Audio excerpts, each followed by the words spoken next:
Okay, dito tayo. Mag-live tayo sa Facebook.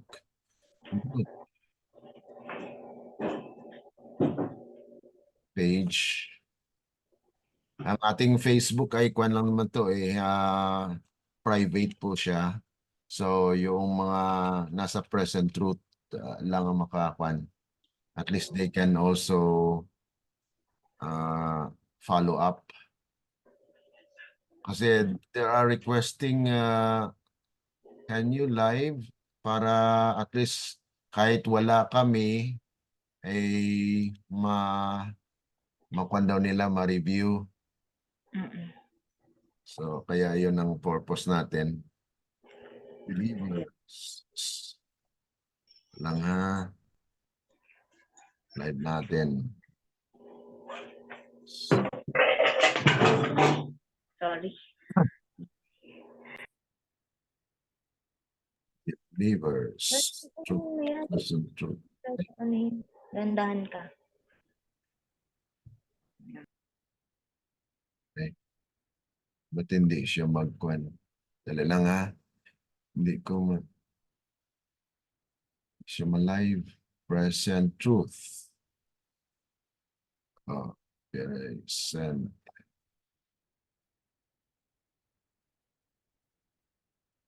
So katatapos lang ninyo ng worship? Iniwanan ko na po sila doon, brother. Kay brother. Okay. So mga ilan sila ang umaten doon sa Ano po, si Sister Nelia, yung ano ko po. Sister Laila po, tsaka Sister Kat. Yung mga kamag-anak ko lang din po. Inad ko lang po yung relatives po naming isa. Mga 6 po. Okay. Dami din pala. Opo. Dali lang ha. Sige po. Hindi ko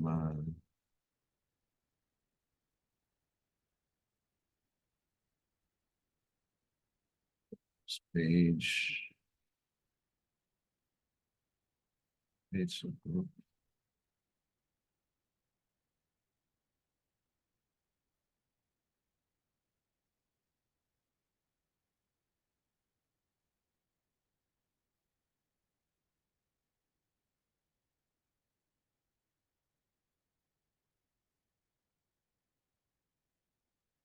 Hindi na siya.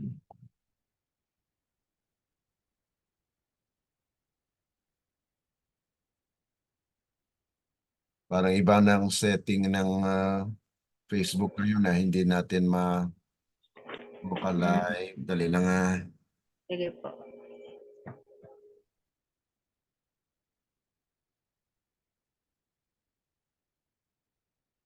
Parang hindi siya makakuan sa group. Only page na siya. Okay, so page ko na lang.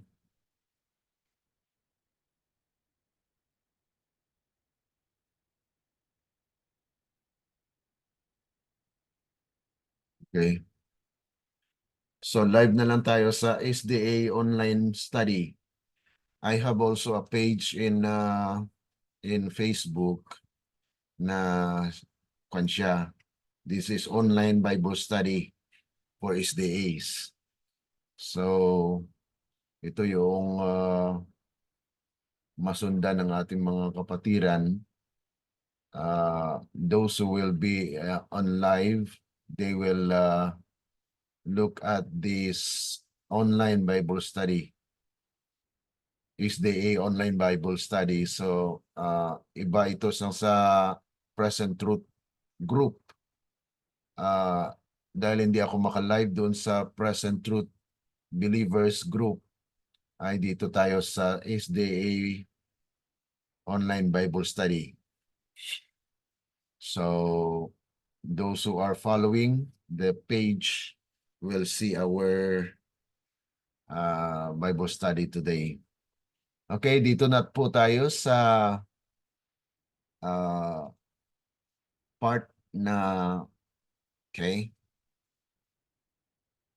Dali lang ha. Okay.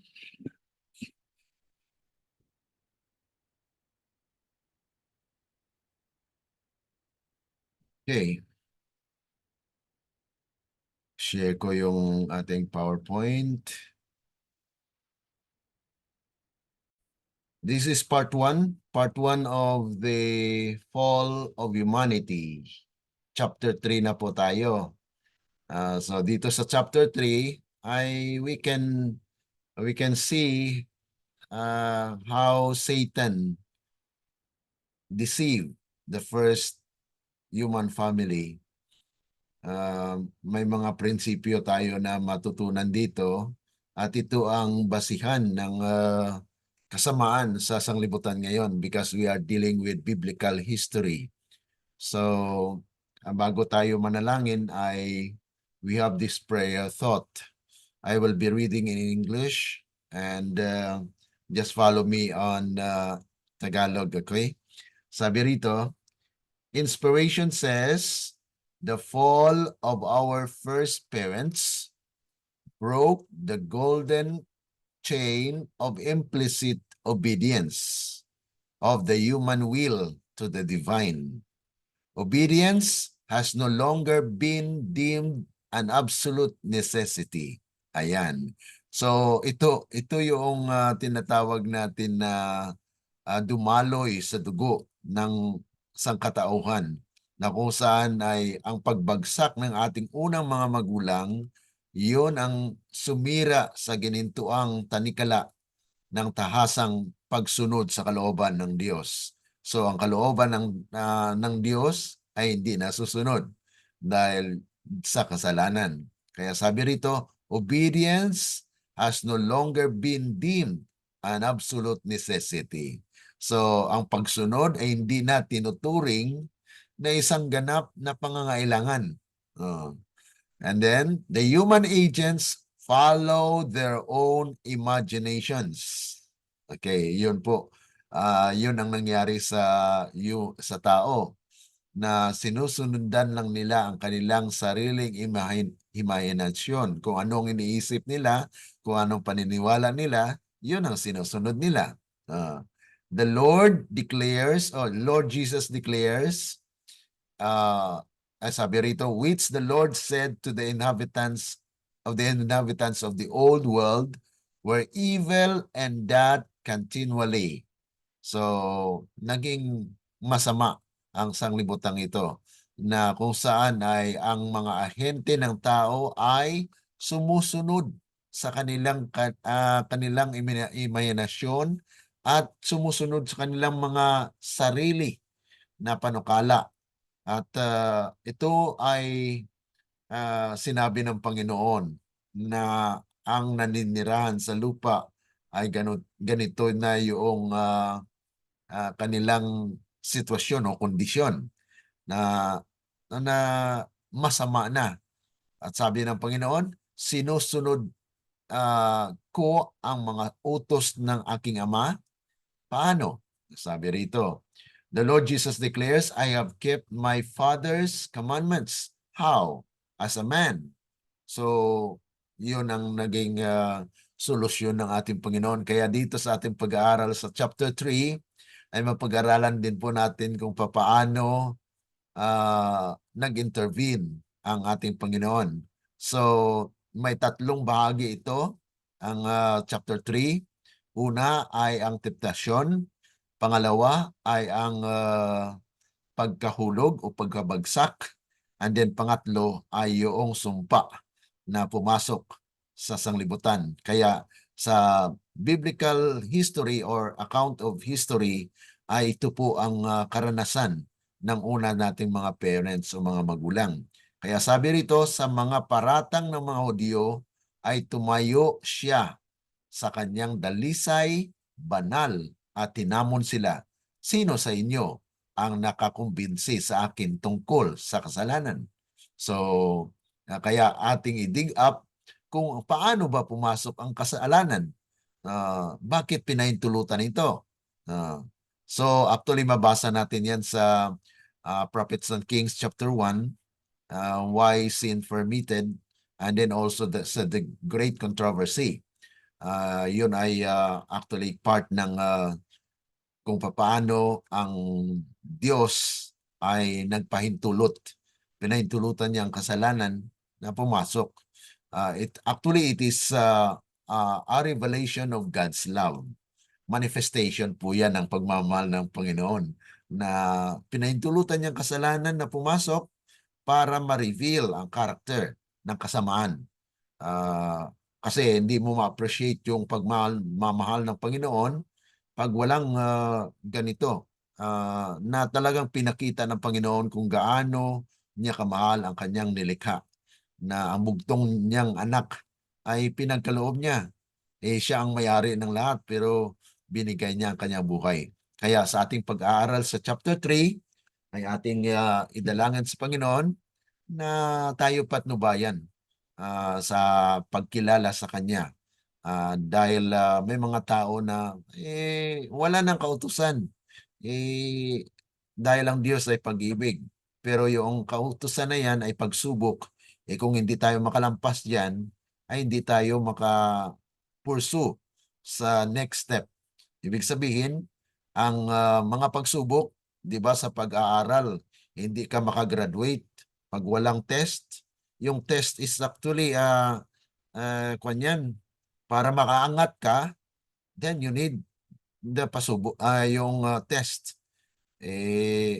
Pag hindi ka makapasa sa pagsubok na yan, ay dyan ka pa rin. So yan ang actually yung prinsipyo na bakit may mga pagsubok, dahil gusto ng Diyos na aangat ka. Aangat ka sa grado na may mga pagsubok na dumarating sa buhay. Pag malampasan mo yan, ay aakyat ka na sa sunod na baitang. Ganon din sa education, ano? So, ating indalangin, tayo manalangin sa umagang ito sa ating pagpatuloy ng ating pag-aaral. Sa inyo dakila at mabagin po naming Ama na nasa langit ka, sa muli kami po ay lubos na nagpapasalamat na kami muli ay inyong tinipon upang tunghayan at pag-aralan, Panginoon, ang chapter 3 ng Genesis, na kung saan ay dito'y aming matanto kung paano po ang ginawa ng kaaway para masilo at karoon ng kasalanan sa sanglibutan. Tulungan nawa kami, Panginoon, ma-appreciate at matutunan ang mga prinsipyo na aming mapag-aralan upang sa ganon, Panginoon, ay patuloy na kami lalago sa pagkilala po sa inyo. Salamat at amin pong inaasahan na patuloy na kami inyong gabayan upang lahat ng ito ay aming maunawaan. Ito po ay aming samutiling sa matamis na pangalan ng aming Panginoong Yesus. Amen. Okay, so dito tayo sa chapter 3 ng Genesis. Ang unang bahagi ay yung temptasyon. Kaya ating alamin kung ano ang strategy ng kaaway. The strategy of the serpent. Ano kayang strategy ng serpent na ito? Okay, ayon po dyan sa verse 1 ng Genesis, ay sabi sa Tagalog, basahin natin, ngayon ang ahas, actually serpente yan, ahas ay, yung serpente ay naging ahas, okay?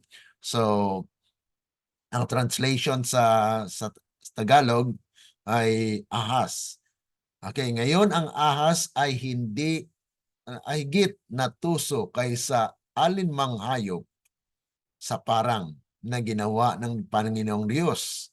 At sinabi niya sa babae, oo, sinabi ng Diyos, huwag kayong kakain sa bawat punong kahoy ng halamanan. So yan ay diskarte ni Satanas na ginamit niya po yung serpente upang mapasunod ang tao. Ibig sabihin ay ginamit niya yung creature, ang nilikha ng Panginoon, na instrumento din para malinlang si Eva, si Adan at si Eva. So, the strategy of Satan is to confuse the senses. Ayan talaga. So, at least malaman natin at this very start na dito pa lang ay alam na natin yung strategy ni Satanas, no? Ng serpente. Na kung saan siya ay kanyang i-confuse ang ating isipan. Kaya pag mag-confuse ng ating isipan, then that's the way where he is going to us. Sabi rito, Satan's work is to lead men to ignore God and to engross and absorb the mind that God will not be in their thoughts. Nang Diyos ay hindi mapasa kanilang mga isipan. No? Satan divisive strategy. Now Satan had a counsel as to how he should keep pen and voice of Seventh-day Adventists silent. Ayan. Isa sa mga strategy ni Satan yan na talagang kanyang kontrolin. Katulad niyan ay may mga taong hindi maniniwala o hindi naniniwala sa sinulatan ni Ellen G. White. That is actually to stop, to silence the Spirit of God na dumaloy sa bayan ng Diyos o sa tao ng Diyos. Kaya ito ay isang kaparaanan ng kaaway na makontrol o maligaw yung tao.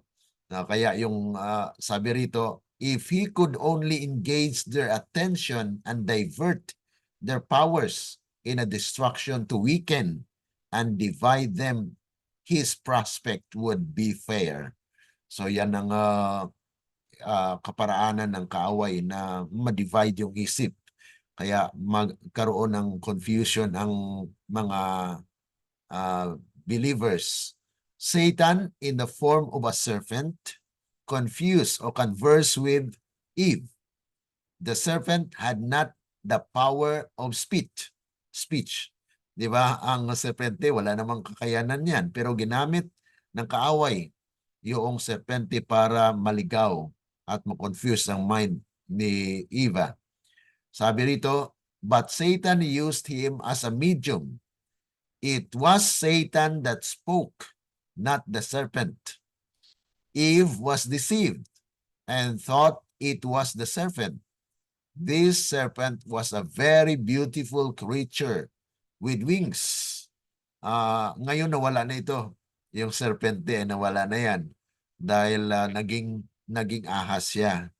Okay? Sa umpisa pa lang, itong serpente ay siya ang pinakamaganda. Pinaka-dakwan talaga. Makakwan kasi siya. Makalipad. Okay? So, siya yung talagang kumikintab yan kasi it was a very beautiful creature na nilikha ng Panginoon. This serpent was a very beautiful creature with wings.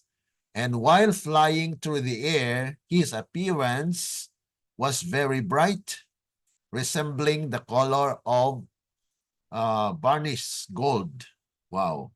So, mapapansin natin yung varnish, pag mag-varnish ka, talagang akala mo gold talaga na kumikinang. So, he did not go upon the ground, but went from place to place through the air and ate fruit like men. So yan ang kakayanan nitong serpente na ito, na kung saan ay ang nais talaga ng kaaway ay gamitin itong pinakamaganda na creature na nilalang ng Panginoon upang maging instrumento na masilo at maligaw ang tao. So, walang kakayanan yung serpente na yan na magsalita. So, si Satan is the one who's speaking. At kaya nga talagang naligaw. Akala ni Eva ay serpente nagsasalita. Kamangha-manghang pangitain na ang pinakamagandang nilalang ng Panginoon ay nagsalita. Kaya nakinig siya, nag-usap sila at ito ang dahilan kung bakit nagkasala si Adan at si Eva. Okay. So the serpent as medium for Satan's purpose of deception. So ginamit ito ng kaaway, ang serpente na ito, upang daluyan siya ng layunin ng kaaway ng manlilinlang na kung saan para ang kasalanan ay pumasok. At ito nga po yung nangyari na in order to accomplish his work and perceived, Satan chose to employ as his medium the serpent. So ginamit niya ang serpente na bilang medium to disguise. A disguise well adapted for his purpose of deception. Kaya yun din ang patuloy na nangyayari ngayon. Ginagamit niya yung mga matatalino, yung mga magaganda, lahat yan. Actually, lahat ng estilo ng kaaway ay gagamitin niya yan to deceive. Kaya yun ay dapat maging aware tayo dyan. So, kaya nga po yung kanyang salita ay binigay sa atin para alam natin, malaman natin ang kanyang mga estilo, ang kanyang mga taktika. Okay? So, sabi rito na the serpent was then one of the wisest and most beautiful creatures on the earth. Siya yung pinaka matalino at pinakamagandang nilalang sa lupa. Kaya yun ang gagamitin ng kaaway. Kaya sa uling mga araw, ganito rin. Gagamitin niya ang pinakamatalino. Yung mga talagang may mga estado, makikita mo na talagang parang hindi maka-deceive, pero yun po ay deception ng kaaway. Kaya dapat founded tayo sa katotohanan. Kaya sabi rito, it had wings and while flying, ito na nga yung sinabi do on the other description, na presented an appearance of dazzling brightness, having the color and brilliancy of burnished gold, resting in a rich laden branches of the forbidden tree, and regaling itself with the delicious fruit. It was an object to arrest the attention and delight the eyes of the beholder. Thus, in the Garden of Peace lurked the destroyer watching for his prey. So, ito ang nangyari sa Garden of Eden na talagang ginamit ng kaaway yung senses. Ang senses is the eyes. Okay. Nung nakita na kaaya-aya, ayan. So, ito yung isang kaparaanan, estilo, diskarte ng kaaway na we will be attracted to. Kaya, ay yung mga bagay sa sanglibutan ito ay ma-allure tayo or talagang mapahanga or we are attracted to. Yan po ang talagang nais ng Panginoon na malaman natin na ito ay mga diskarte ng kaaway. Katulad sa kanyang ginawa doon kay Eva na ginamit ang mga instrumento na pinakamaganda, pinakamahusay, pinaka-wise na creature na nilikha ng Panginoon gagamitin to lure and to deceive his creature. Kaya sabi rito, now the serpent was more subtle than any beast of the field which the Lord God had made. And he said unto the woman, had God said, ye shall not eat of every tree of the garden? Yan ay pag-umpisa niya, pero ito ay lies. Dahil ang sinabi lang ng Panginoon na yung hindi makain yung nandoon sa gitna ng halamanan, yung tree of knowledge and evil. Hindi po yun hindi siya mansanas. So, ang pangalan ng tree na yan ay tree of knowledge of good and evil. It's not mansanas. Okay? Dahil sa mga bata, ang kinikwento ng mga magulang ay mansanas yun. Hindi ganon. Ang pangalan ng puno na yon ay knowledge of good and evil. Tree of knowledge of good and evil. Yan ang pangalan ng hindi siya mansanas. Okay, so Satan showed up before Eve using that shape and asked her to explain the meaning of the word of God. Eve was happy to answer the questions of the serpent. So there is a communication. Pag ikaw ay nag-entertain na, yan, isa sa mga prinsipyo yan. Pag alam mo na mali na yan, don't entertain. Kung yan ay panliligaw, ay na-attract kasi si nahuli yung kanyang atensyon. Kaya yun, pag nahuli yung ating attention, yan, you will cling to that, and then you will be drawn into temptation. Kaya pag alam mo nandyan yung temptation, palayo ka na. Kasi yan ang nangyari kay Eva, na nag-take time siya, na that's why she was deceived. So this allowed Satan to openly sow some doubts about God in Eve's mind. So nais ng kaaway na ipasok yung doubt. Pag mag-doubt na tayo, ayan, so patuloy na yan. So kailangan ay founded tayo sa katotohanan. Kaya ito ang kaparaanan na kailangan mag-aral. Kaya kay Sister Veronica ay talagang nag-ask for this study. So isang kaparaanan yan para at least mahubog tayo sa tunay na pagkakilala o pagkakilanlan sa ating Panginoon. So the lie of all generation, ito yung lie na pumasok sa sanglibutan. Ye shall not surely die. Hindi ka mamatay. So ito ay isa sa mga sinungaling na men could not die. They are actually spirits. Pag namatay siya, ang kanyang espiritu ay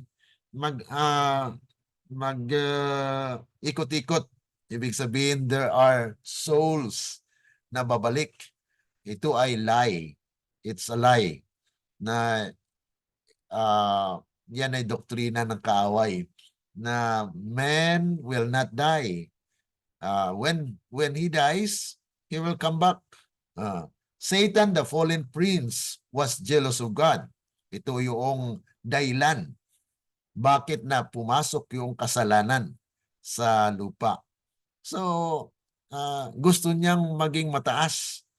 He determined through subtlety, cunning, and deceit to defeat God's purpose. So, gusto niya na talagang malinlang at maging mas mataas sa Diyos. He approached Eve not in the form of an angel, but as a serpent, subtle, cunning, and deceitful, with a voice that appeared to proceed from the serpent. He spoke to her. So sa pamagitan ng medium, kaya ito yung mga lies, mga fortune teller, they are actually Satan's medium, na pag maniwala ka dyan, ang buhay mo masisira din. Dahil kung anong pinaniwalaan mo, yun ang mangyayari. Ayan ang talagang na naging subtle deception ng kaaway. So ang kailangan ay alam natin ang katotohanan para hindi tayo maliligaw. Okay? So as Eve listened, the warnings God had given faded from her mind. If we start to listen sa kaaway, mga kapatid, yun ang maging dahilan na magkaroon tayo ng doubt, magkaroon tayo ng ibang isipan, at yun na ang mag-confuse sa atin. So, she yielded to the temptation. Ang temptasyon hindi kasalanan. No? If you yield to that temptation, ayun, yun ay maging dahilan at daluyan na kung papaano ang kasalanan ay papasok. And as she tempted Adam, he also forgot God's warning. He believed the words of the enemy of God. So pag makinig na tayo sa kalaban ng Diyos, ayun. So we are subtly deceived at maliligaw tayo. So the lie that Satan told Eve, "Ye shall not surely die," has been sounding through the centuries from generation to generation. So yun ang nangyayari sa sanglibutan na sa kasaysayan ng tao ay pumasok na yung kasinungalingan. Kaya itong kasinungalingan ay lumaganap sa lupa. Kaya in the study of biblical history, first human being had been deceived. Sila ay nalinlang ng kaaway sa pamagitan ng serpente. Na yung serpente na nagsalita at si Eva ay nakisang-ayon, nakipag-usap, at yun ang naging daluyan, naging dahilan kung bakit nagkaroon ng kasalanan at from henerasyon hanggang sa henerasyon, itong lie na ito, ito yung tukso na ginawa ni Satan. Ginamit niya ang instrumento sa pamagitan ng serpente. At ang serpente tinukso si Eva, at si Eva naman ngayon ang ginamit ng kaaway para tuksuin si Adan. At yun ang naging estilo ng kaaway, na if you are already on Satan's ground, then you will also be used as instrument ng kaaway para maligaw yung iba. Kaya kung tayo ang nasa katotohanan, then ganun din mga kapatid, we will be used by God as an instrument na dadaloy sa atin yung katotohanan. Yun po yung counter part kasi ni Satan, na gayahin or talagang subukin ang tao. Kaya itong mga kasinungalingan ito ay lumukob sa sangkatauhan. Kaya in the Bible history, you can see that there are wickedness that go through generation from generation. Ay talagang kanyan, salin-salin lahi ang kasalanan ay nandoon. Kaya the tempter is everywhere. Yan din ang dapat natin tanto, na kahit saan nandyan ang temptasyon. Hanggang sa atin ngayon. Kaya we are studying this in order for us to be aware. Kaya sabi rito, Satan is represented by the serpent. Okay? The tempter is everywhere, on every side. And when God says, "Ye shall not," what is the result? In many instances, in the places of obeying the voice of warning, people listen to the tempter. And in the place of all attractions that Satan presents, they have woe and misery. So ito ang talagang malinlang ang tao sa mga atraksyon. Pag ma-attract na yung tao, ayun, tuloy-tuloy na yan, na mapariwara na siya. So, sa mga lugar na kung saan ang mga atraksyon ay ginagamit ng kaaway, yung mga atraksyon na yon para mailigaw ang tao. Kaya tayo ay kawawa, kaabahan, at ito ay kahirapan ng tao na nandito ngayon, lumukob sa sangkatauhan ang kasamaan. Kaya ito ang dapat natin na pansinin at maging handa po tayo. The serpent was known as a clever animal, although it couldn't talk. Bagamat hindi siya nagsasalita, pero siya ay pinakamatalino, matalinong hayop na kung saan ay ginamit ng kaaway para linlangin si Eva. Isaiah wrote about a gliding serpent that he identified as Leviathan and a dragon. Isaiah 14. Mababasa rin natin sa prophecy na itong Leviathan ay talagang kwan din siya, dragon, and parang kawig po siya ng serpente, pero hindi lang siya ang kwan kasi ang serpente may lumilipad yon at napakaganda. Kumikinang siya parang gold. So it is like varnished gold na makikita na dazzling brightness. Sa pahayag, tinukoy ni Juan ang dragon na iyon bilang, dito naman sa Revelation, ang sinaunang serpente, si Satanas. So, yan ang ginamit ng kaaway para magkaroon ng kasalanan ang tao. So, Satan showed up before Eve using that shape and asked her to explain the meaning of the word. Ito na ang actually yung question na sinasabi ba ng Panginoon na hindi kayo kakain ito? Kaya ito ay isang question na sa authority ng ating Panginoon. So sa Satan ay nagpakita kay Eva at ito ang naging daluyan, naging dahilan kung bakit nagkaroon ng kasalanan sa lupa. So pinahintulutan nito ni Satanas na hayagang magasik ng ilang pagdududa tungkol sa Diyos sa isip ni Eva. Kung nakinig lang si Eva na hindi lalapit doon, hindi siya nalinlang. Kaya ang paglapit or tinatawag natin ito na yung paghumakbang ka doon sa no trespassing. May no trespassing na pero yung tao talaga talagang susuko. Kung pasusulong pa talaga. Yun ang naging dahilan kung bakit nagkaroon ng kasalanan. So, ganun din ang gagamitin ng kaaway sa huling mga anak sa ating kapanahonan ngayon. So, inisip ni Eva na ang diskurso sa serpente ay napakatino, very, very wise. At ang pagbabawal ng Diyos ay hindi makatarungan. So, yan ngayon ang iniisip din ng tao actually na bakit pagbawalan ito, nilikha naman ng Panginoon to. Ay maraming bawal, maraming ganito, ganyan. So ito ay mga pakana, mga diskarte ng kaaway para malinlang yung tao. Kaya tayo ay dapat mag-ingat. Sabi nga po rito, siya ay tumingin ng ang may pananabik na pagnanasa sa punong prutas na tila napakasarap.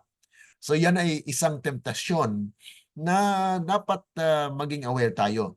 Kinakain ito ng ahas ng may maliwanag na kasiyahan. Hinangad niya ang prutas na ito higit sa lahat ng iba pang uri na ibinigay sa kanya ng Diyos ng perpektong karapatang gamitin.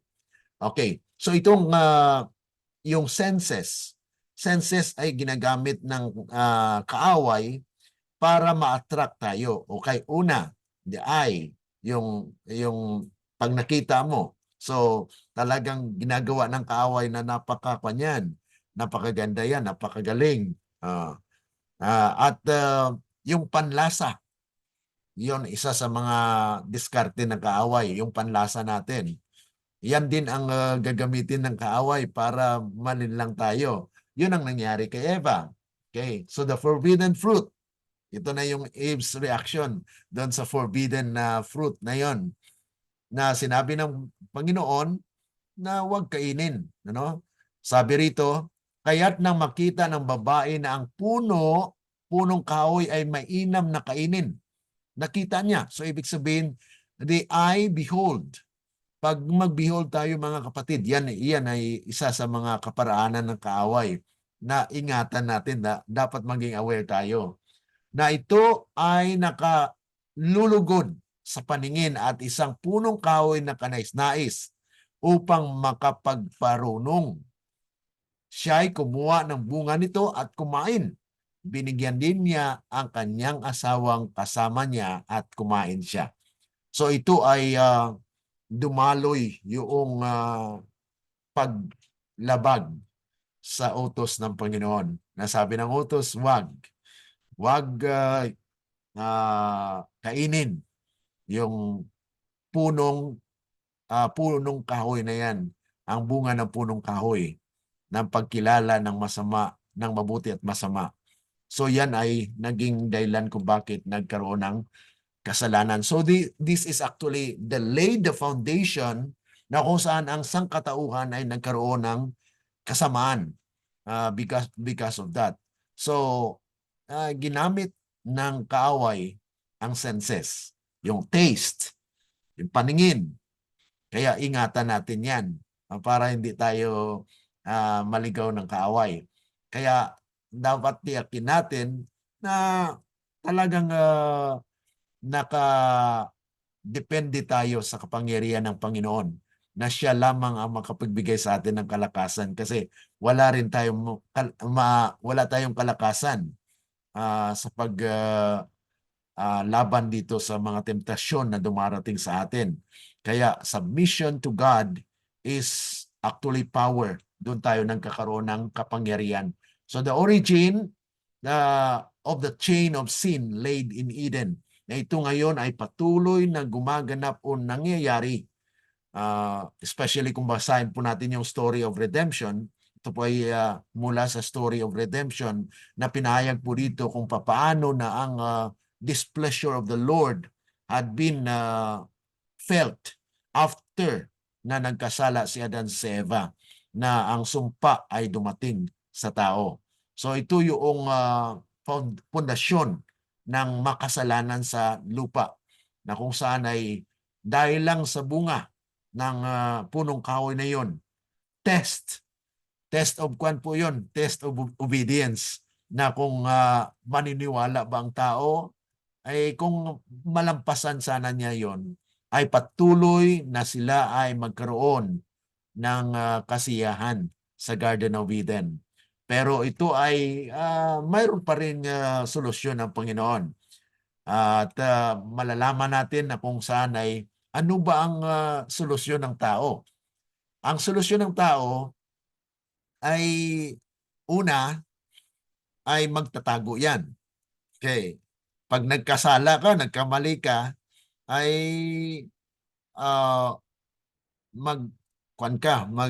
magtatago. Pero ang unang ginawa ni Eva at ni Adan, they covered themselves kasi nakita nila yung hubo.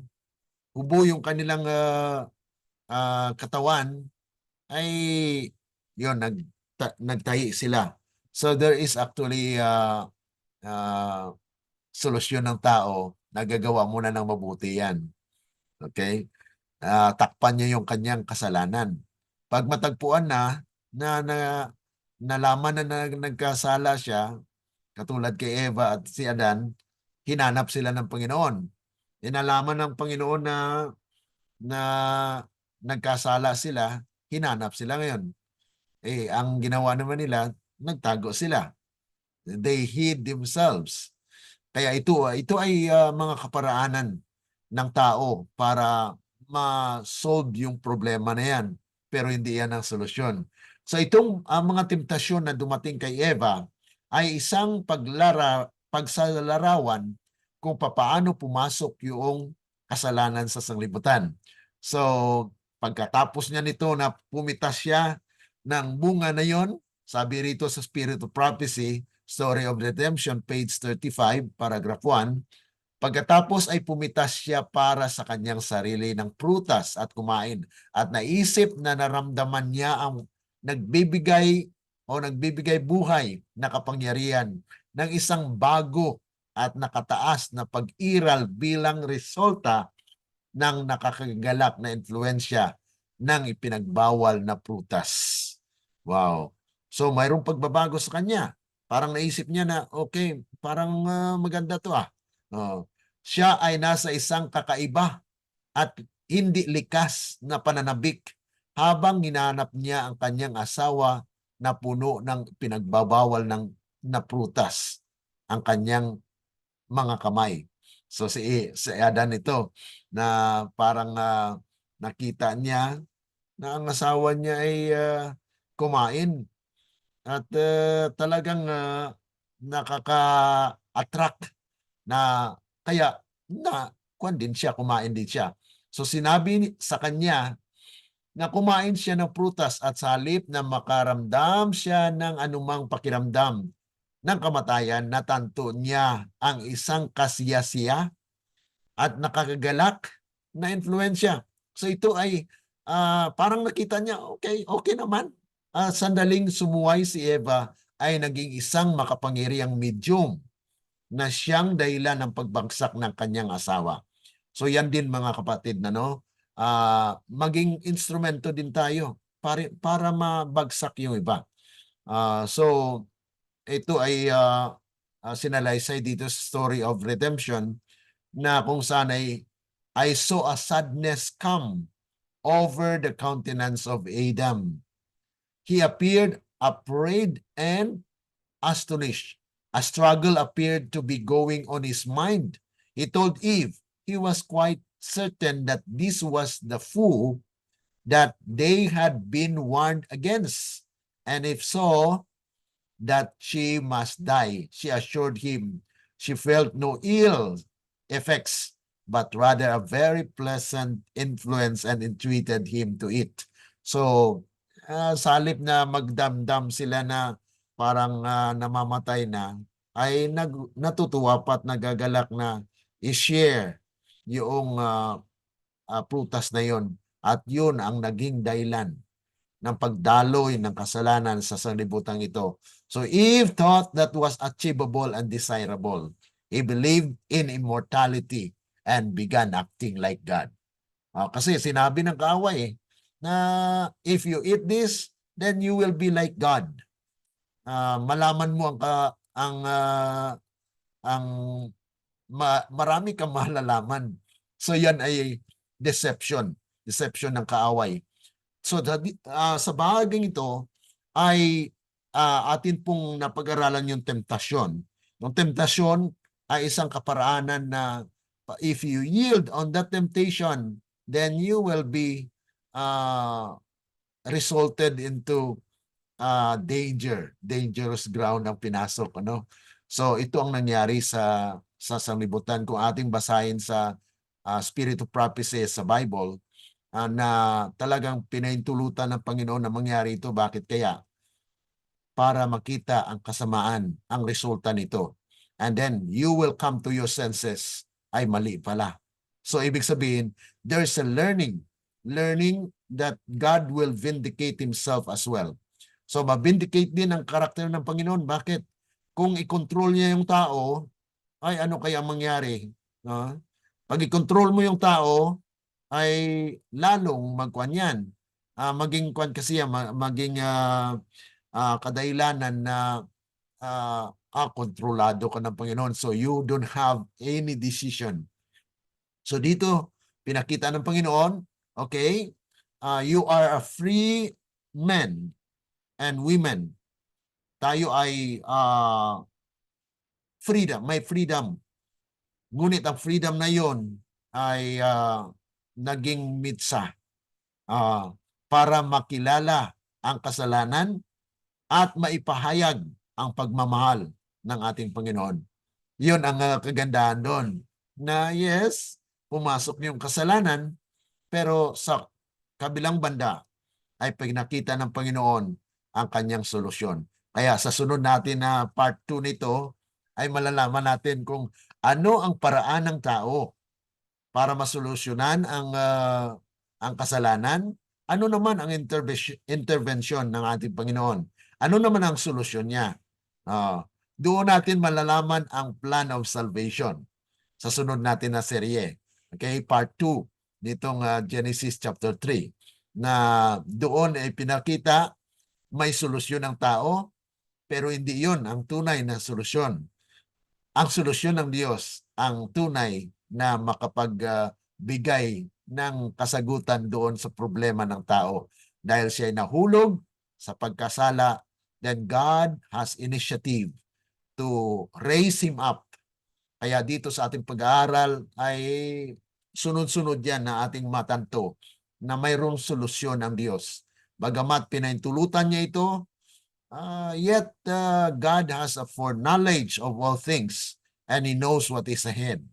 Kaya tayo bilang nilikha ng Panginoon ay mananampalataya doon sa kanyang salita. Dahil yun ang katuparan ng kanyang nais na matupad kung ano ang nasa plano o panukala ng ating Panginoon. Any reaction? Any question? Clarification po sa ating napag-aralan sa part 1. Um, sa akin po, brother, parang mas luminaw na. Kasi tanong ko rin po yan nung mga una po akong nagbinyag. Sabi ko po, kung mabuti ang Panginoon, bakit niya nilikha si Satan? Mm. Tas po, parang naliwanagan ako na hindi niya kalooban pero pinahintulot niya kasi magkaiba po yung kalooban sa pinahintulot Yeah. para mapakita niya na yung difference ng good and evil na parang kasi po 'di ba binigyan tayo ng free will. Pag Mm. may free will po ibig sabihin may choice kasi kung laging mabuti or wala tayong makitang kasalanan, hindi natin alam kung ano ba yung kasalanan. Parang ganun po. Kaya po siguro pinahintulot 'yon para magamit natin yung free will na sinasabi. Kaso nga lang po nagamit natin or naging dahilan pa kung bakit nagkasala yung tao. Yung parang Oo. ganun. Ganun pa man ay nakita naman natin na God has a foreknowledge, ano? Mayroon po siyang tinatanaw at mayroon po siyang tinatawag natin intervention na may solusyon ang lahat ng mga problema. Ang pagkahulog actually si Satan ay mayroon pang access sa langit, ano? Kaya siya ay bumaba, okay? Kaya kasi ay angel siya, angel of light. Sabi ng iba, sabi ng mga theologian, hinulog na daw si Satan at that time. Pero hindi pa yon. Hindi pa si Satan hinulog. Okay? Siya may access sa lupa. Okay? Ibig sabihin, wala pang nangyari na awayan doon sa langit. There is actually tinatawag nating pag-uumpisa ni Satan na kung saan ay noong paglikha ng tao ayon sa spirit of prophecy ay parang nainggit siya. Nainggit siya, bakit? Dahil nandoon si Kristo, si Jesus, in the creation. Ang kanyang tanong sa sarili niya, bakit wala ako doon? So, Mm.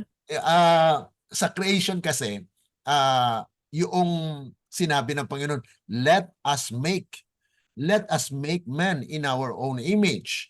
So, ang kwan doon, na in the creation, ang plural, kaya sinabi ko yung sa umpisa natin, sa chapter 1, na in the beginning God, yung God doon is Elohim. So Elohim is plural in form. So ibig sabihin may kasama siya. Kaya sinabi niya doon na let us make. So hindi ka naman magsasabi na let us kung wala kang kasama, di ba? So plural siya. Let us make man in our own image and likeness. So there is a Godhead. Godhead yung ating pananampalataya na ang iba kasi mga Adventist ayaw ng Trinity, ano, pero ang Trinity ay may pagkakaiba yan sa Katoliko. Okay? Ang Katoliko kasi this is actually they use as Trinity na parang yung tinatawag na yung pork, 'di ba yung pork, yung Mm-mm. tinidor. May tatlo siyang kan, 'di ba? Pangtusok. Pero Mm. nag-isa siya. Yan ang presentasyon nila. So ang dito sa Trinity ay Godhead actually ang pinaka right word talaga, pero itong Trinity ay ginamit din naman ni Ellen G. White. Triune God or three powers in heaven. So you can read that one in evangelism. So may mga Adventist ngayon na they don't believe in Trinity dahil ina-accuse nila ang ating church that it is the Catholic use that Trinity. So ang Trinity no word ay prejudice yung ibang mga Adventist diyan. Kaya may lumalabas na mga Adventist ngayon na naniniwala lamang sa dalawa, ang Diyos Ama at Diyos Anak. Tinatawag natin ang Trinity. Trinity, dalawa na nagkakaisa.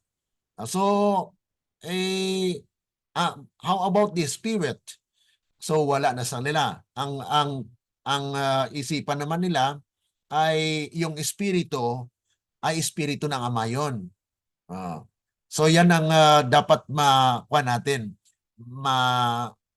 matanto sa ating isipan na yung Godhead or the Trinity or the three-in-one God is actually personal.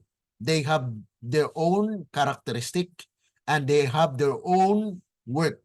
The Father is the Almighty God, o yung source of everything, dahil yung anak ay naging anak through a decree. Dekreto yon.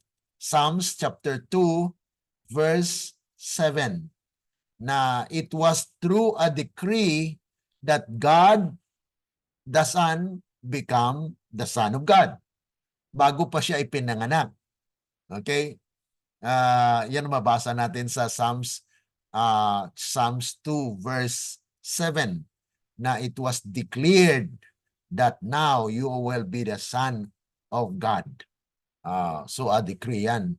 And then sa creation, atin naman nalaman na the Spirit moves. Diba? Over the water, ay kumilos yung banal na espiritu. So there is a presence of God, the Spirit.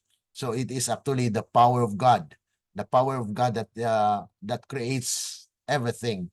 And it is actually through the Word of God. The Word of God is Christ Himself. Okay? Kaya siya ang sentro ng creation. Kaya nagpakilala siyang ako nga. Okay? So siya existing before, during, and ahead. So he is actually nagpapakilala siya, ako nga. Ako ang nakalaan, ako naman ngayon, at ako rin ang sa hinaharap. So he is actually close to human because he actually, sabi doon sa John 1:18, mayroon bang nakakita sa Diyos? Di ba, Veronica? Wala, no? Walang nakakita Wala sa po. Diyos. So sinabi diyan sa John chapter 1 verse 18, pakibasa nga. May nakakita ba sa Diyos? Kung walang nakakita sa Diyos, paano pa makilala ang Diyos? Ayan. 1 verse 18, walang sino mang nakakita kailanman sa Diyos. Ang Diyos na tanging anak na nasa kandungan ng Ama ang nagpakilala sa Kanya. Okay. So, wala kailanman nakakita sa Diyos. Pero noong si Moses nasa bundok ng Sinai, nagpakita ang Diyos. So ibig sabihin, sinabi ni John, walang nakakita sa Diyos kailanman. Pero sino yung nakita ni Moses na Diyos? Na nagpakilala na ako nga. Kaya dito, mapatunayan natin na bago pa man ipinanganak si Kristo, siya na nga. Okay? So, yan isa sa mga patunay na kung saan ay walang nakakita sa Diyos kailanman. Pero doon sa Exodus 3:14 ay nagpakita ang Diyos at nagpakilala nga. At siya ay nagpakilala na ako nga. Kaya ating napatunayan yan na sa John chapter 1 verse 1, in the beginning was the Word was with God, and the Word was God. So sino yung Word na yan? So si Kristo. So pabalik-balik tayo dyan, at least mafundar tayo, ma-establish tayo na kung saan itong pagka-Diyos ni Kristo. Kasi ang Iglesia ni Kristo, they don't believe that Christ is God. So yan ay isa sa mga patunay natin na kung saan ay si Kristo ay bago pa man siya pinanganak, siya na nga. Nagpakilala siya after na nagkasala si Adan at si Eva. Kasi siya ang solusyon sa kasalanan. Okay, ating malalaman yan na next na part 2. Napakaganda po yan kasi nandoon yung plan of salvation kung papaano ililikha o ililikha ng Panginoon muli ang tao dahil patay siya. patay spiritual. So, bubuhayin ng Panginoon yan sa spiritual na pagkabuhay. Okay? Opo. Okay, so kung wala na, then we would like to thank God for this privilege na kung saan ay patuloy tayo nag-aaral. At least may nakuha kayo at this morning, no? Opo. Okay. So tayo maniklod sa ating panalangin. Sa inyo dakila at mabagin po naming Ama, sa muli kami po ay lubos na nagpapasalamat na kami po ay nakatapos ng aming pag-aaral dito sa part 1 ng chapter 3. Naway tulungan kami na pag dumating ang mga temptasyon sa aming buhay, kaming handa at maging aware kami, Panginoon, na ang kaaway ay gagamit po ng mga napakagandang mga bagay para malilang po kami. Kaya nga po tulungan ang bawat isa sa amin, especially ang mga kabataan na ito na nag-aaral, Sister Laila, Sister Veronica, na patuloy na kayo po ang siyang lumukob sa kanila. Gamitin ang mga kabataang ito na maging daluyan ng pagpapala para sa ibang mga kabataan at ganun din po sa kanilang pamilya, na sila po ay maging malakas, na ang temptasyon ay nandito lagi. Kaya nga po kailangan na ang aming spiritual na buhay ay maging sang-ayon lamang po sa inyong kalooban upang kami ay katanggap-tanggap sa inyo. Dahil kahit anong aming gawin na mabuti, ito po ay walang bisa kundi ang inyo lamang katwiran ang siyang mamumuhay nawa sa amin para kami ay katanggap-tanggap sa inyo. Salamat sa katugunan at lahat ng mga pagpapalang inyong pinagkaloob at aming inasahan na kami po ay inyong gabayan sa patuloy namin pag-aaral ng inyong mga salita. Ito po ay aming samutiling sa matamis na pangalan ng aming Panginoong Yesus. Amen. Let the words of our mouth and the meditations of our hearts be acceptable unto thine sight, O Lord, our strength and our Redeemer. Amen. Amen. Okay. Amen po. Okay, thank you sa time. God bless Thank you you. po. Okay. God bless po. Okay, bye-bye. Bye.